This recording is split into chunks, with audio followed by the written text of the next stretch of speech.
श्री कृष्ण ने वह बांसुरी अपने हाथों से बनाई थी और उसमें अपनी प्राण शक्ति फूंक दी थी।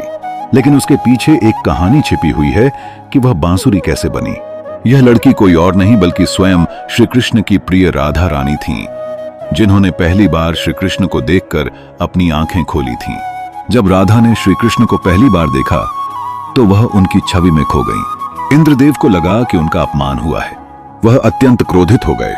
एक कथा के अनुसार जब राधा रानी के शरीर छोड़ने का समय आया तो ब्रह्मा ने देखा कि सभी ग्वाले और गायें स्वयं श्री कृष्ण हो गए हैं। गायों को बांधने वाली रस्सी भी कृष्ण थी। जिस वृक्ष के नीचे वे बैठे थे वह भी कृष्ण था। उसी दिन से वे गोपाल और गोविंद कहलाए। जो ग्वाला गायों की रक्षा करता था वह अब संसार का रक्षक बन गया। जब मथुरा एक भयानक तूफान से जूझ रही थी तब यमुना नदी ने एक दिव्य रूप धारण कर लिया और उस रात बिजली की गड़गड़ाहट से भरी रात में कंस के कारागार में एक बालक ने जन्म लिया। उफनती लहरों और मूसलाधार बारिश के बीच उसके पिता ने अपने नवजात पुत्र को टोकरी में रखकर आगे बढ़ना शुरू किया। उसमें इतनी दिव्यता थी कि यमुना का प्रवाह भी उसे नहीं रोक सका। कोई भी लहर उसके सिर तक नहीं पहुंच सकी। बारिश की एक भी बूंद उसे छू नहीं सकी क्योंकि स्वयं शेषनाग उसे अपनी छाया में ढके हुए थे। जब उन्होंने यमुना पार की और अपने मित्र नंद के घर पहुंचे तब उन्होंने उस बालक को उन्हें सौंप दिया और इस प्रकार श्री कृष्ण गोकुल आए, जिस दिन को हम आज जन्माष्टमी के रूप में मनाते हैं। इस त्योहार पर श्री कृष्ण के विभिन्न रूपों और नामों की पूजा की जाती है। लेकिन क्या आप जानते हैं कि इन सभी रूपों और नामों के पीछे कई कहानियां और अनकहे रहस्य छिपे हैं। कहा जाता है कि श्री कृष्ण की बांसुरी प्रेम की ध्वनि थी।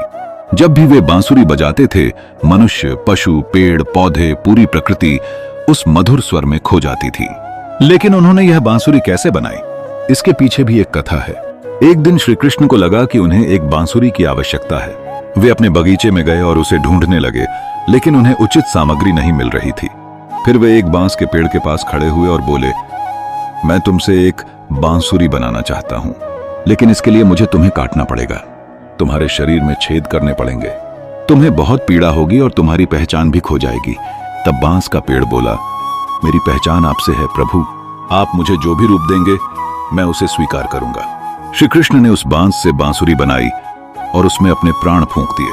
जब पहली बार उस बांसुरी से ध्वनि निकली वह कोई साधारण ध्वनि नहीं थी, वह एक दिव्य स्वर था। वह स्वर इतना मधुर था कि न केवल गोपियां बल्कि प्रकृति का हर कोना उससे मंत्रमुग्ध हो गया। इसी मधुर स्वर के कारण उन्हें मुरली मनोहर और बंसी बजाइया कहा गया। कहा जाता है कि श्री कृष्ण हमेशा अपनी बांसुरी अपने पास रखते थे और इसी कारण राधा रानी और बाकी गोपियां उस बांसुरी से ईर्ष्या करती थीं। लेकिन राधा के बिना कृष्ण की बांसुरी का कोई मूल्य नहीं था। एक कथा के अनुसार जब राधा रानी का शरीर छोड़ने का समय आया तब उन्होंने श्री कृष्ण से अपनी प्रिय बांसुरी एक बार फिर से बजाने को कहा। तब नंदलाल ने अपनी बांसुरी उठाई और एक मधुर धुन बजाई, लेकिन उस धुन में अपनी प्रिय राधा को खोने का दर्द छिपा हुआ था। इसीलिए राधा रानी के प्रस्थान के बाद श्री कृष्ण ने अपनी बांसुरी तोड़ दी और उसे यमुना के किनारे छोड़ दिया। कुछ लोग मानते हैं कि मिट्टी ने उसके टुकड़ों को अपने अंदर समा लिया, कुछ कहते हैं कि वे यमुना में बह गए। लेकिन आज भी जब श्री कृष्ण का नाम लिया जाता है उनकी बांसुरी भी उस नाम के साथ बजती है। कहा जाता है कि कृष्ण और राधा का प्रेम ऐसा प्रेम है जिसे आज तक कोई समझ नहीं पाया। एक कथा के अनुसार जब श्री कृष्ण बालक थे तब उनकी मां यशोदा उन्हें अपनी सखी कीर्ति के घर लेकर गईं। कीर्ति ने कुछ महीने पहले एक कन्या को जन्म दिया था। जब मां यशोदा ने उस कन्या को देखा तो उसके चेहरे पर एक मधुर मुस्कान थी। वह कन्या फूल सी कोमल थी और सोने सी दमक रही थी, लेकिन कीर्ति के चेहरे पर कोई मुस्कान नहीं थी। जब उन्होंने कारण पूछा तो कीर्ति ने कहा कि वह कन्या देख नहीं सकती, उसने जन्म से आंखें नहीं खोली थीं। वे दोनों थोड़ी दूरी पर बैठकर बातें करने लगीं। इसी बीच श्री कृष्ण इधर उधर चलते हुए उस कन्या की पालने तक पहुंच गए। वह अपने छोटे पैरों पर खड़े होकर पालने के ऊपर से उस कन्या को देखने लगे।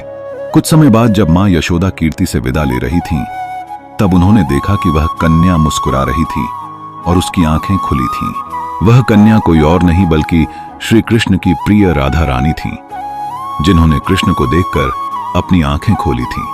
जब राधा ने कृष्ण को देखा तो वह उनकी छवि में खो गईं। कहा जाता है कि उसी क्षण से श्री कृष्ण उनके मन और हृदय से कभी अलग नहीं हुए। राधा की आंखों में कृष्ण बसते थे।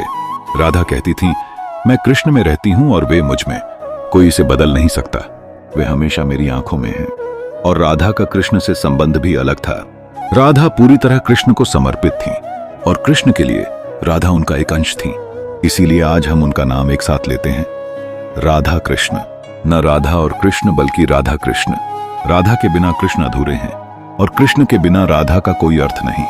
कैसे कोई ग्वाला भगवान का रूप हो सकता है? मैं नहीं मानता। जब भी हम बाल गोपाल की युवावस्था की बात करते हैं तो हम उन्हें एक ग्वाले के रूप में लीला करते हुए देखते हैं। लेकिन जब ब्रह्मा ने श्री कृष्ण को एक ग्वाले के रूप में देखा तो उन्हें यह पसंद नहीं आया। एक बार ब्रह्मा जी उत्सुक हो उठे।